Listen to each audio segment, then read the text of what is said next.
Hey everybody, it's Stippling Vaughn, and you can see I am still working on the Inglorious Rex fan piece submission. Got a lot of work done on it. Take a look. Really worked on this guy yesterday, along with really working on the darks here. Okay, trying to push him back more. You can just really see to my eye this is really pushed back, but when I look at it through the camera lens, you can see how there really a lot of this is really real defined. So I really got to do more to push this all back so it's all much more darker. You can see we're at our local dive bar, and even though it's the football season, the games will be starting in about an hour. We've got the soccer game on. It's the World Cup. The World Cup is actually what got me coming here and eventually doing my work here at the bar. I always knew that the bartender, Danny, he works Saturday nights and he works on Sunday mornings. And I knew that he liked soccer. So I asked him if he watches the games in the morning. He says he does. So I started coming in here just to watch the World Cup, and 4 years ago.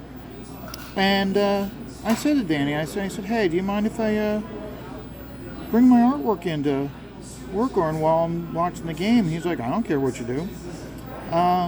So I did. And it started out where I'd come in and I'd do maybe like in a half hour, 45 minutes after the game. Then worked a little bit longer each time to the point where I do a full day in here. Come in here, always try to be in here right at 11 when they open, and I'll stay till at least 5. Sometimes, like back in the day before my girlfriend, I used to stay here all the way up, like on Saturdays. I'd be here till like 1:30 in the morning. The bands would be playing, I'd be loud as hell, and I'd just be rocking away, doing my drawing and stippling away. So that's what led me to doing all the work here, because I found it very enjoyable to interact, but not interact with people, and just relax. I found this is where I get the most amount of work done, more so than even I get at home. So last night was the 3rd annual Nobody Gives a Damn award show, and we voted. I was asked to join in on the moderation panel by Vanessa. So I had a lot of fun, and last night the show was very long. It ended up being about 4.5 to 5 hours long. So I didn't afterwards. I was so tired from doing the show. I didn't do any work on the certificate of achievements. I'll be working on that today when I get home. I'll be working on that while I'm watching Aaron live. So, but woke up this morning to discover that Ethan was phapping the show. He was going through from the very beginning of the show and just doing his commenting. He was very complimentary of what I watched. I didn't watch the whole thing. As far as I know, he might still be live streaming right now. But having him commenting on it, and he actually even showed up in the chat last night to say hi. John Malin started. It was right off the bat in the chat, making some digs. Shane Davis popped in, said hello. Aaron and Shelley was on the very beginning to say hi and to do some last minute campaigning for like, hey, vote for me. Which, hey, I mean, we used to get maybe, like last year, if I remember correctly, we had Shane Davis in the chat and maybe Ethan. I think Bancroft showed up in the shop. It was in the chat last year for a little bit. Actually, you know what? I know he was, because he was in the chat, and I commented to him how many people were in the chat voting compared to when the beginning, as opposed to the very beginning of the show when people were first voting. And that's the one big thing I like the most, is that how as the show went on, more and more people were jumping on the chat and voting. That means a lot, because remember, the whole point of the show of this specific show is to give the backers and the fans a forum to be heard. And how better in America to let your voice be heard than by voting for your favorite book, your favorite cover, your favorite artist, favorite writer, and so forth. That's the reason why I look forward to that. And I even remember right after last year's award show, that's when Leroy nuked his channel. And I remember I was being like, oh, no, you can't. And I was fully transparent, going, no, you can't just don't nuke your channel, because you just did the award show and it's growing. So I found that having Danger Vanessa deciding to take up the reins and keeping the chat alive and now doing the show herself is big. It's a big deal for me personally, not because I'm on the show now sometimes, but just because I find it's a great show for us to really let our feelings be known and our opinions be known on what's going on without being influenced by the content creator of that specific show. Because they almost never have creators on the show. It's about the chat. And that's I feel it's important for the show that we have a show that's for the fans, by the fans, and not a show for creators to jump on. We as the fans give the opportunity to plug any creator's books that we really think deserves to be spotlighted, but it's not like they'll have Aaron on for him to plug and talk and promote his book. If it's being plugged and promoted, it's being plugged and promoted by the fans. And I hope that the chat continues on that route where it's for the fans. And if I get to the point where I can't be on that show anymore because I'm technically a creator, I fully respect their decision for them to say, nope, we like you, but you can't come on anymore. Ethan was e-fapping it, and he was doing it at like 1 1/4 speed, I think it was. And someone, I guess, said to him in his chat how I sound like Smiller. Now, the only time I know of Smiller is at the beginning of one of Ethan's streams when he's doing that whole stealing the fruit, or if it's on Comicsgate is great and somebody's making fun of Smiller. I don't know him. I never saw him as a stream or in any of Ethan's streams. I know the impression I got was that he was a problem and an instigator.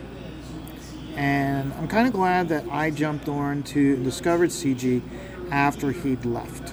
I kind of get the feeling that I may not have been into Comicsgate as much as I am now if he was still here. But then also, even if he was still here and I didn't care for him, I just wouldn't watch any of the streams that he's on. So, and that's another thing also that really showed in the voting last night was how many shows there are. That last night, a lot of the shows, everybody's going like, well, you didn't include this one's not there, and this one's not there.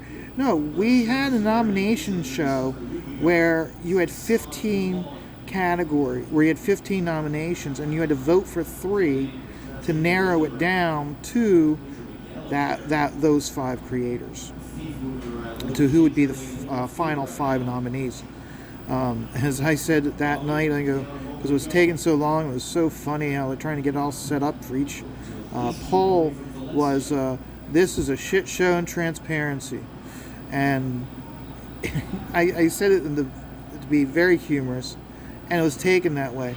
But you think about it. I mean, you think about how when these politicians are campaigning, how it is an absolute shit show when they're going around and campaigning, getting everything set up, and dealing with all of the everything coming from the opponent to reporters asking questions to try to trick a politician or a campaigner into admitting something that they don't, that goes against what they believe. And so I found that having full transparency on that nomination episode was important. The show was interrupted halfway through when we were doing our note. It was Rob Teenth, so we had to we were doing a segment on Rob, and to have it interrupted by, it wasn't necessarily a porn bot. It was one of those where it's like Vanessa would block him and he'd show up again, and she had blocked him like 20 times, so he must have had like a whole ton of bot accounts to just jump right back to, and it was very annoying. Vanessa had to actually shut down the show and restart it. But we got through it. Having that goddamn porn bot, or whatever he was, hopping on and pulling the shenanigan bullshit that he pulled, really killed the momentum of the show, because I was watching the chat very carefully, and we were getting up to the point where we had like 65 to 70 people watching, then all of a sudden the porn bot hopped on. The number of viewers jumped big time, so you knew that he was the porn bot in there with all of his different bots. And then afterwards, we had to almost like rebuild the audience again with the second podcast, with the second stream. So that was unfortunate, but you know what? That's what happens when you have an open chat and you don't have it set up for subscribers and just have it for anybody getting it. I mean, I think about after 9/11 and how the NSA was giving so much power, and it came down to, hey, we have these liberties that were allowed in our country that we, in many ways, take for granted, but it also, unfortunately, gives our enemies tools and freedoms that they don't have in their own country to attack us. And it's one of the things that we unfortunately have to live with, that this is the consequence of having such open liberties granted to us, is that there are those in the world that will want to take advantage of it and hurt us. But we struggled through. We got to the end of the show, and we had a lot of fun. I will definitely be working on getting those certificates of achievement sent out. I have almost, just from as a crowdfunder, as a backer myself, I have almost everybody's address. There's about 5 people that I don't have their addresses for. I asked in the moderator group if anybody has the mail addresses for 3 or 4 of the creators, and I'm waiting to hear back from them. If not, I'm going to be reaching out to those creators myself and ask them for their mail address, so that way I can send them their certificate. One thing I'm also doing, because the certificate itself is big enough to fit into a comic book bag, since I'm going to be sending them in a comic book bag so it's protected from moisture and whatnot, I'm going to include in it a copy of my Scat Investigators, just as my own personal way of saying thank you to them. If anybody wants a copy of my book, The Scat Investigators, which you can see me pimping it in my other streams, feel free to reach out to me. And it's $5 for the book, and right now it's like $5 for shipping. With shipping costs going up, if I have to, unfortunately, I will have to increase the cost of the shipping itself. I don't want to, but if I have to, I have to. Just reach out to me, and we can make arrangements for payment so I can send it out to you. Ethan even said that if when they showed me showing off the certificate, Ethan flat out said, he goes, if I actually get one of those, I will frame it and put it up. Well, guess what, Ethan? I am doing them. I am definitely going to be sending them out, and so you can put it up, and you'll be getting a free copy of Scat Investigators.